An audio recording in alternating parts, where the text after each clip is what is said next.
The sword that has long been hanging over American women's heads finally fell. 49 years after Roe v. Wade upheld the constitutional right to abortion in the United States, the Supreme Court has overturned the landmark 1973 ruling dealing a significant blow to reproductive rights nationwide and enabling some 24 states to eminently ban or limit access to the process. Procedure.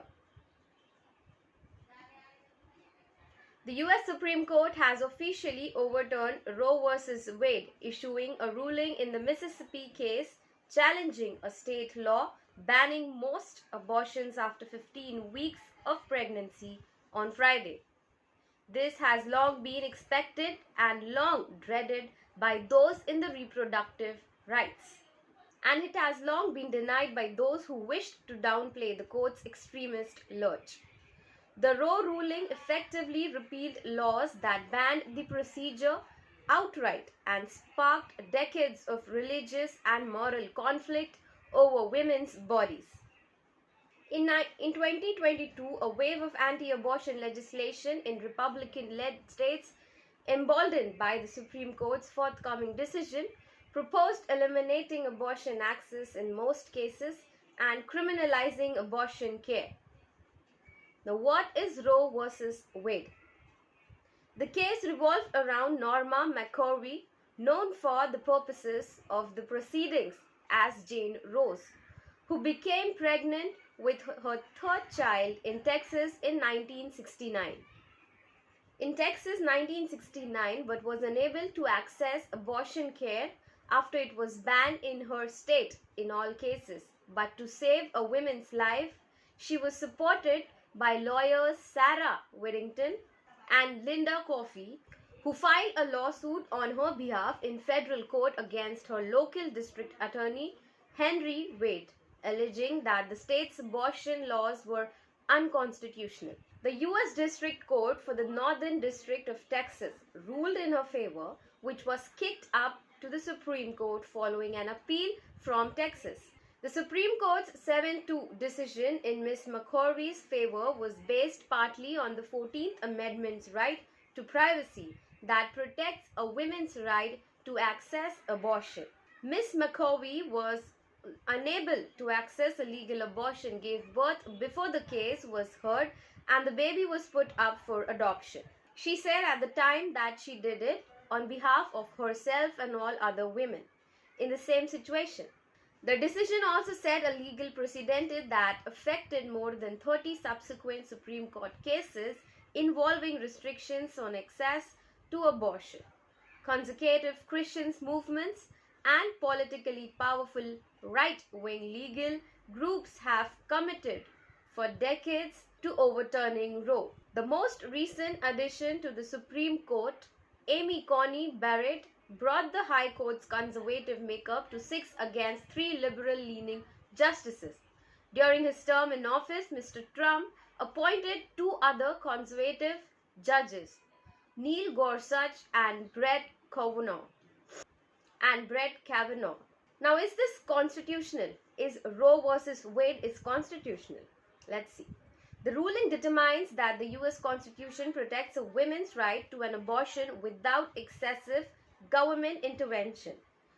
A 1992 Supreme Court ruling in Planned Parenthood v. Casey upheld the essential in the Roe ruling and prohibited legal constrictions that constitute an undue burden on abortion access. On 20 January, the High Court declined abortion providers' request to intervene in an ongoing legal challenge to a Texas law banning most abortions at 6 weeks or pregnancy before most women know they are pregnant. Abortion rights advocates hope that the Supreme Court would direct the case to Federal District Court, where a previous ruling had blocked the law.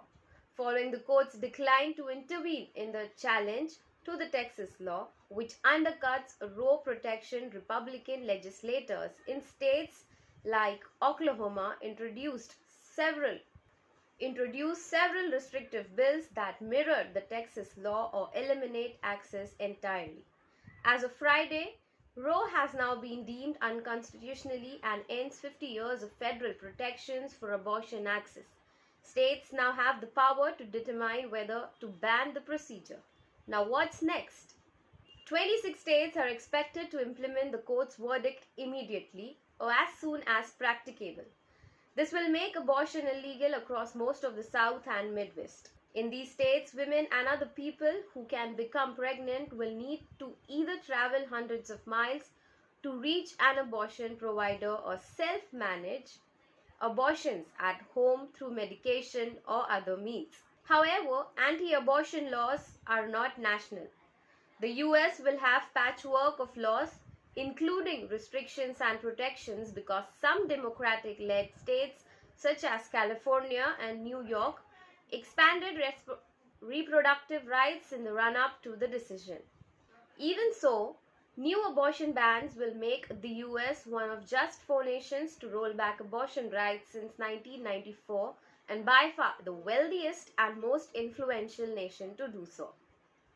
The other 3 nations to curtail abortion rights are Poland, El Salvador and Nicaragua, according to the Center for Reproductive Rights. More than half, which is 58% of all US women of reproductive age of 40 million people, live in states hostile to abortion. That right to privacy is not absolute. The court established the differences in abortion rights based on trimesters to assure states could maintain medical standards and safeguard health.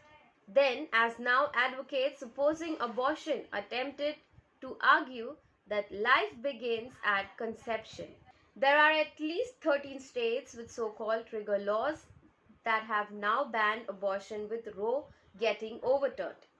At least 26 states are likely to ban abortion quickly now that power has returned to states. Oklahoma's Republican Governor Kevin Stitt, who has pledged to outlaw abortion in the state, has signed several restrictive bills into law, including bans on abortion at 6 weeks of pregnancy and a ban on all abortions after fertilization, the nation's most severe law, effectively banning all abortions in the state. In Idaho, the first state to approve an abortion ban mirroring the Texas law, the state Supreme Court temporarily blocked it following a legal challenge from Planned Parenthood. Both Idaho governor and the state's attorney general have suggested that the ban is unconstitutional. A sweeping after the verdict, hundreds of women gathered to protest and somewhere knew the verdict. Yet these women turned out in hope. In one stroke, 36 million women lost their abortion rights, the right to choose what happens to their bodies. The top court of America failed, and why just court? The politicians failed as well. Roe v. Wade was passed way back in 1973, almost 50 years. The US Congress could have turned this court verdict into law, but the American politicians failed to do so.